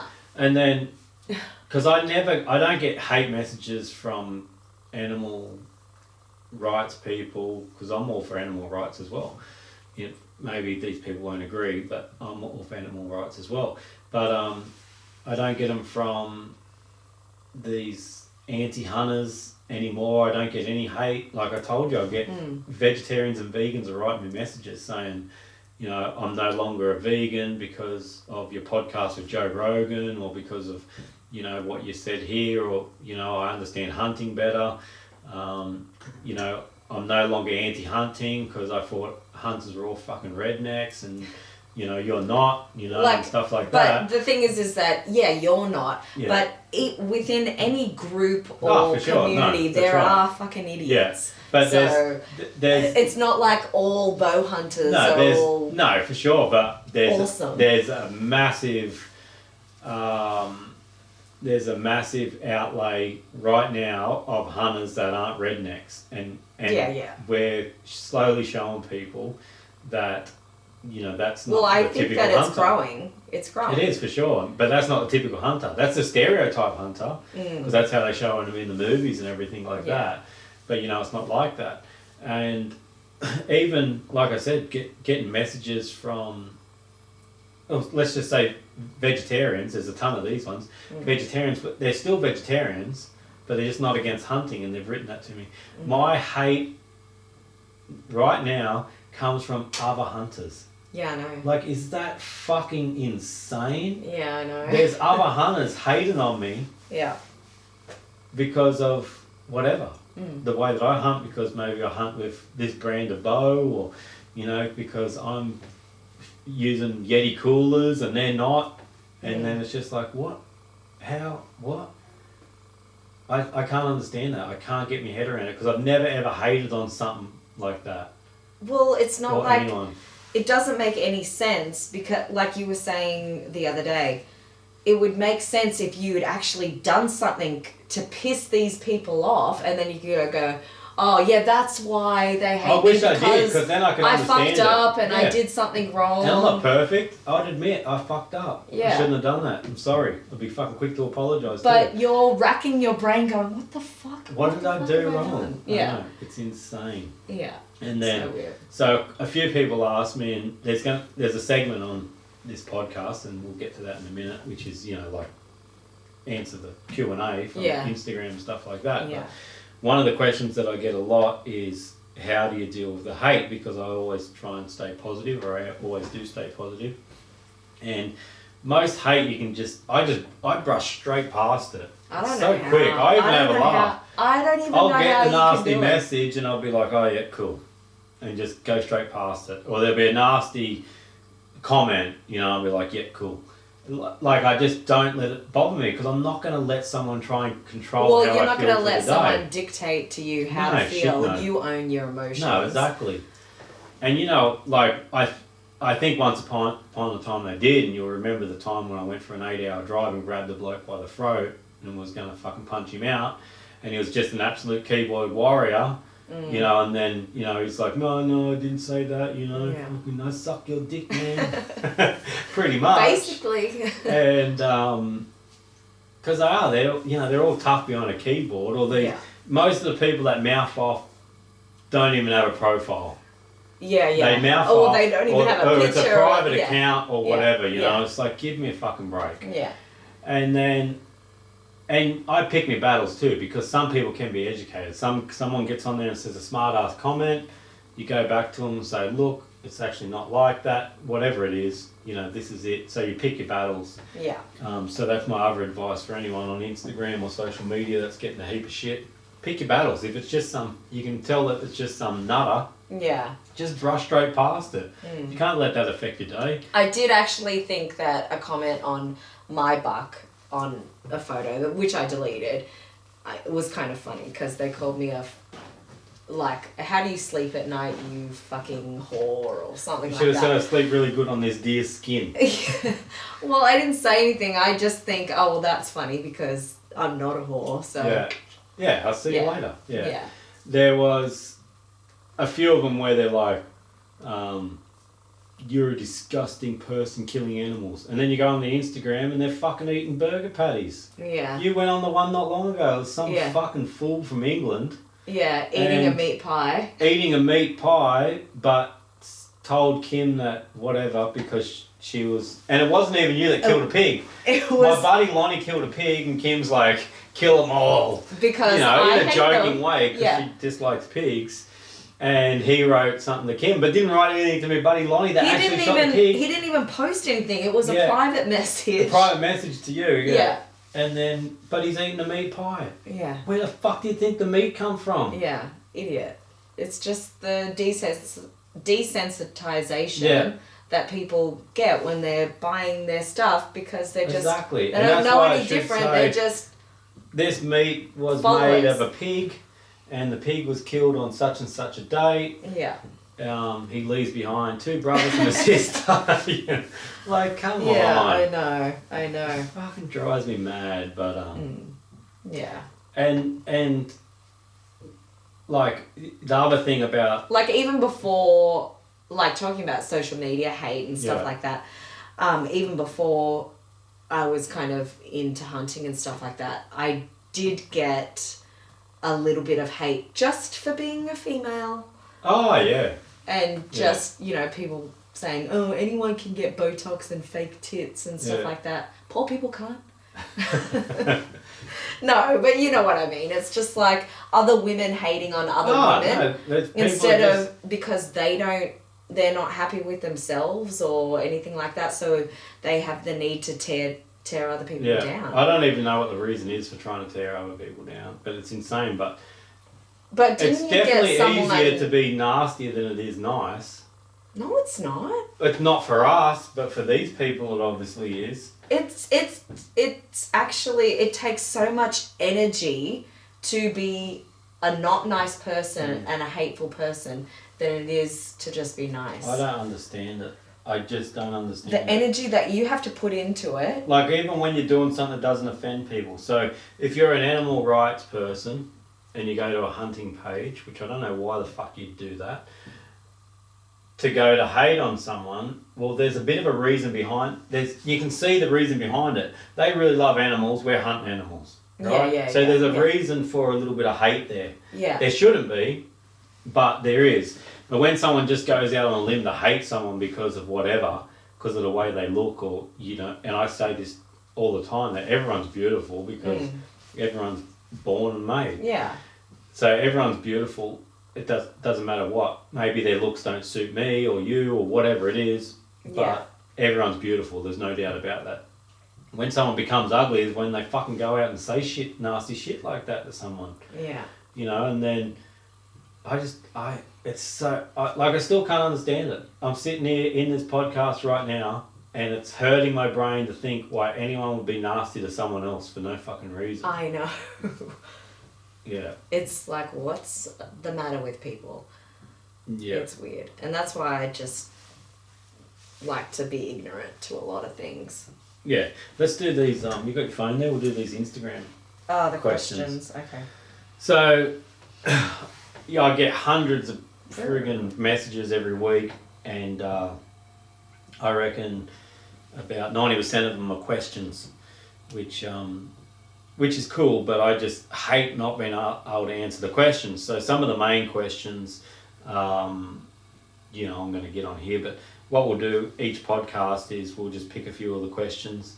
You can read out who they are, what they're saying. Some of them might even be questions, Might be just like, Adam, you're such good looking.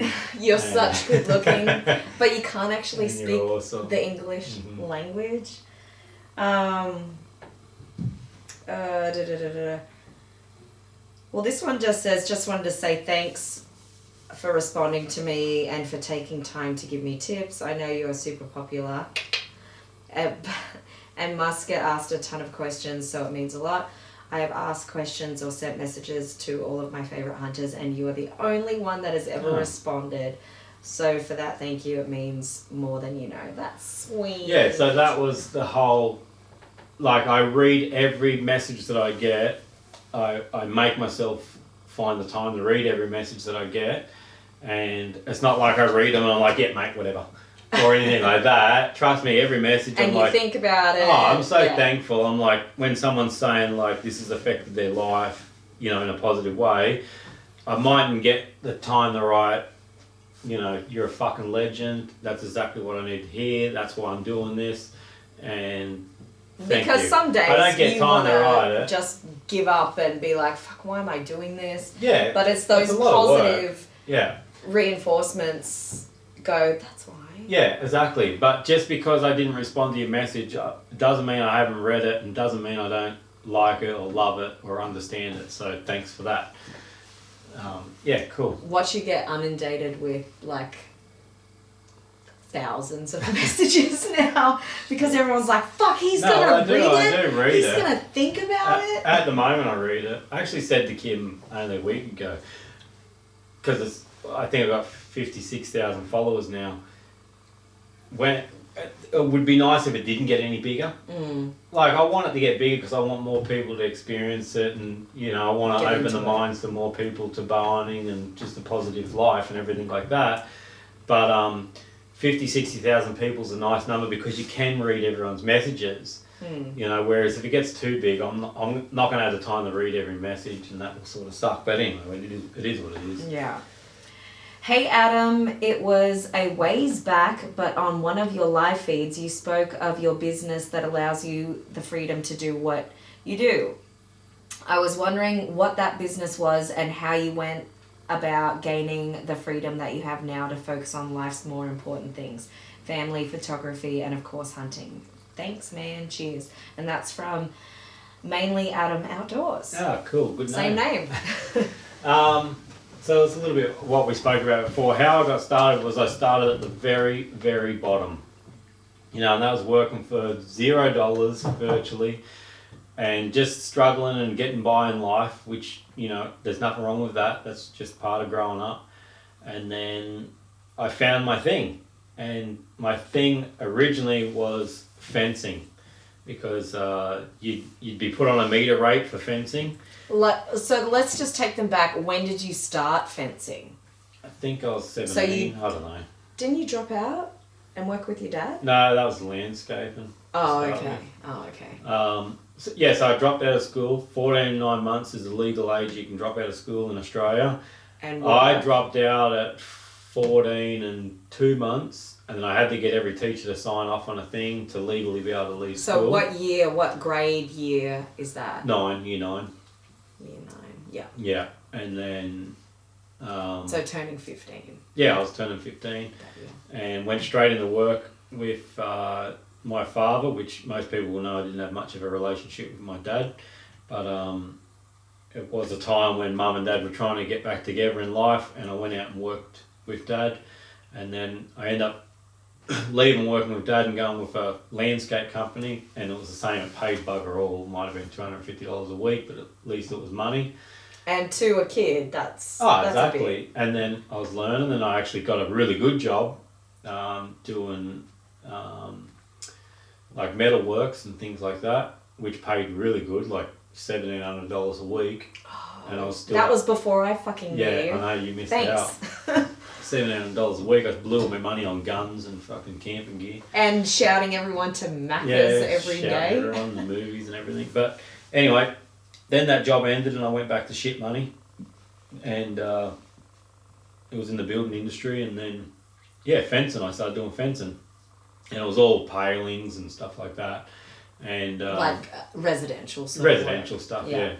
And then I just found that if I was really quick on the nail gun, which I've just become good at, then you could make a little bit of money. The faster the better, because you're on a meter rate. Mm-hmm. Then I chased the work pretty hard, and it took us from one side of Australia to the next, which is when we moved to Western Australia. Mm-hmm.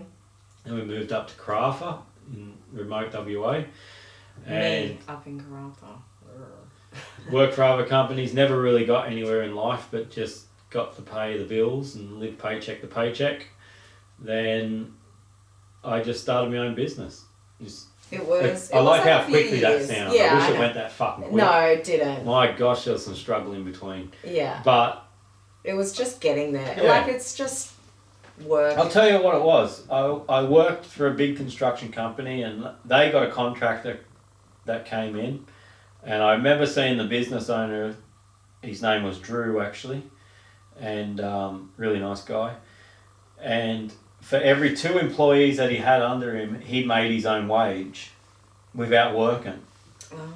So when he had 4 employees, he made double his own wage, and then 6, 8, and then so on. Sounds like a pyramid scheme. No, it's not a pyramid scheme at all.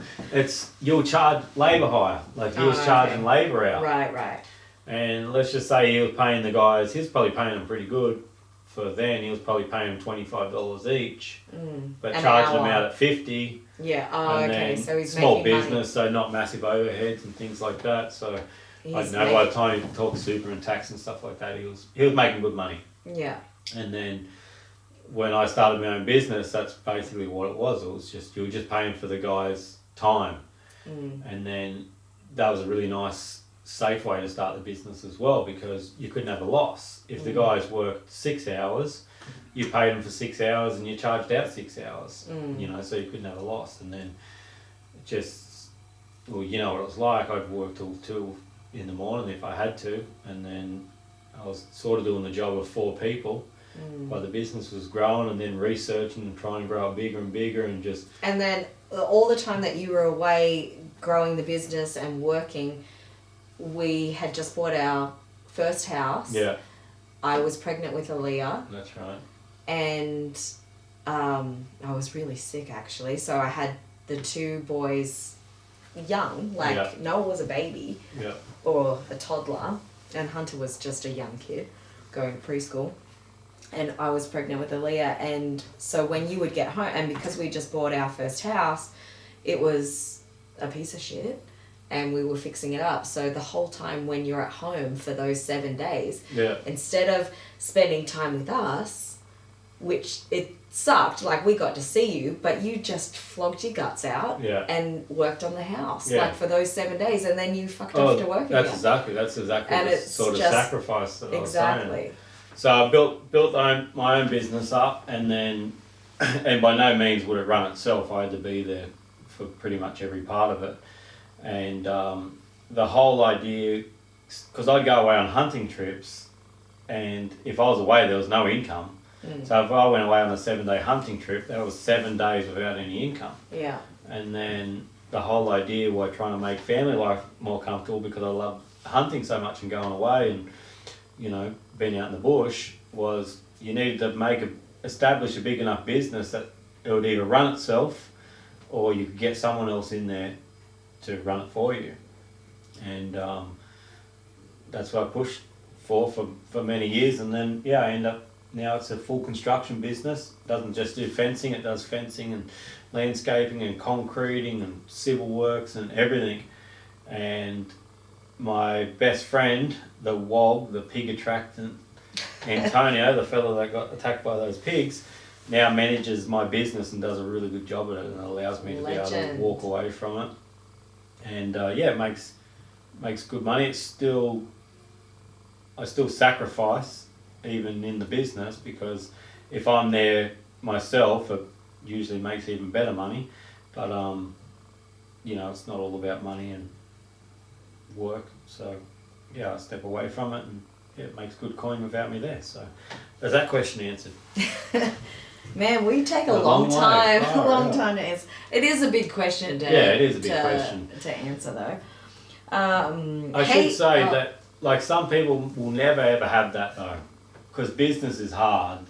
Well, business is tough. It's all a risk. You're never assured of anything. Yeah, I'm still not assured of anything. No. We could be broke tomorrow. Yeah. The mining industry SARS could fall out and all this will go to shit. And we'd be living up here all I'll still the be time. happy. Yeah, I don't give a fuck. I'll still be happy, but business is just a risk, and it's a lot of stress, and like everyone sees me walking around with a smile on my face, but business is a massive stress. Yeah. So. But you never seem stressed. I know if you tell me anything, you're fucking stressed. Yeah, because I usually want to I don't want... Why have two people stress over I know. it? Stress don't help. I know. So we'll keep that shit to But myself. I'm your partner and I need to know something. Yeah, I know, sometimes. but that's the sort of person I am. Heaps of times I've been like, I'm not going to tell Kim about this because all of life is stress and no stress. Yeah, the whole of life. I know. It is. So But what's the use of two of us stressing? Because before you know it, that time's passed anyway and it's done. Like we've been together long enough that you don't even have to tell me. I can get that energy, that vibe off you that something's up and something's not right. So you might as well fucking tell me. You know, that's a good thing to mention though, like that the whole of life is ups and downs, and that's why I can never understand how someone's suicidal, because tomorrow's a completely different day. And you never know what's going to happen. And you can always be happy with no matter what you got. Well, you just have to try and... It sounds corny as fuck, but you have to try and pull the positives. Yeah, exactly. Even if things are like, I'm struggling, I'm a highly anxious person anyway, and sometimes I have my moments. But I've just learnt to cope just going, it'll get done. Even though in my head I'm like, I've got to do this, and everything. And I'm like, oh my God, there's so much. And but that's just the little shit. You can't sweat it. You can't even sweat the big shit, because before you know it, it's past. Yeah, and I'm just like, as long as you don't give up. No, if you and give I'm up, just it's like, never going to pass. I'm just like, I'll get to it when I get to it, and slowly, I get through it all. But anyway, and you just need to focus, like, think about what was that? Probably big. You did. You can't get me in here. Probably a wombat. Anyway. Hey dude, I was wondering what Badlands pack you use. I'm looking at getting the 2200, is that how you say it? Yeah. But I don't know, part of me feels like I need something a little bigger and with a frame, but part of me is just like, fuck it, don't be a bitch. I know I can pack out a lot of meat with the meat shelf in the 2200. Or would you say 2200? 2200. But just curious about what you're running. Thanks for your time. I'm running the Badlands 2200. Mm-hmm. But you're not a little bitch? No, it just depends on the situation. If this dude's near, like if he can get back to his vehicle within half a day or a couple of hours or whatever, I'd actually have 2 packs. So you'd have your hunting pack. Let's say the Badlands 2200, because it's a good sized hunting pack. You could carry your first load of meat out on that, or a decent amount of meat, and your camping gear or whatever. Then if you had a full-time frame pack, like Badlands Ox pack, which is a much bigger and more rigid pack, then you can carry a lot more meat out. But I can fit enough meat in and on the Badlands 2200 pack that physically you can't carry any more meat anyway, and it's quite comfortable. Right. So I just take the 2200 myself. Okay. But Badlands sent me their ox frame pack just because I wanted it for meat hauling after last year, and the stuff that I've done with it, I'm just like, well, I can only fit the amount of weight on it that I can normally carry on the 2200 anyway. So the only difference is it sits a lot more stable. So it just depends on the situation. But yeah. Alright. Stop being a bitch. Who was it? Matt Solario. Okay, that was today at 2:31 p.m. Well, there you go. Hey mate, great to hear from you. I'm based up in Brisbane, but obviously work all over the place. I really enjoyed hearing your hunting stories and think there is great potential for a series. Oh, cool. Not being a hunter myself, I'd really like to learn more so I can start formulating things further. I would love to touch base sometime soon and pick your brain about everything. Is there a question here? What's your schedule like over the next few weeks? It would be great to chat over the phone sometime. Oh, there's the question, yeah. But I'll have to private message you the schedule. But that's cool. So this is from Road to Home. Okay. Do I say his actual name? No, I don't. Oh, okay. I'll get back to him. That's cool. Okay. So what does that actually mean? Is he like a producer? Yeah. Oh, yeah. Sweet. Can I be in the show yeah. too? Okay. So this is from Epic Ocean Images. Hey mate, love your work, but mostly the attitude always positive. Keep it up. P.S. You'd be a good offshore sailor, got the right never say die attitude, and living with what you have. You ever make it down to Tassie or Vico? I think I tagged that one because it was a bit about what we were talking about. What do you in mean? this podcast, where you just make the best of what you've got. Yeah. You know what I mean? Like what he's saying. So that's what I mean. If you've got friggin' concrete as a job, you might as well make the best of it and enjoy it and be good at it. Yeah. If you've just got a little house in the suburbs, you know, you might as well make the best of it and enjoy it. Yeah. It's all good. And just living with what you have. Yeah. Yeah, but do you ever make it down to Tasmania or Victoria? Tasmania doesn't allow bow hunting, so I've got no interest in going to Tasmania at all, which is insane because there's a bunch of fallow deer down there. There's a bunch of hunting down there. You can hunt them with rifles, but you can't hunt them with bows. And so I've never planned to go to Tasmania, but the Tasmanian devil's struggling in a big way. And why? From introduced species? I don't know if it's from introduced species, but there's like a disease that they get and it's wiping them out.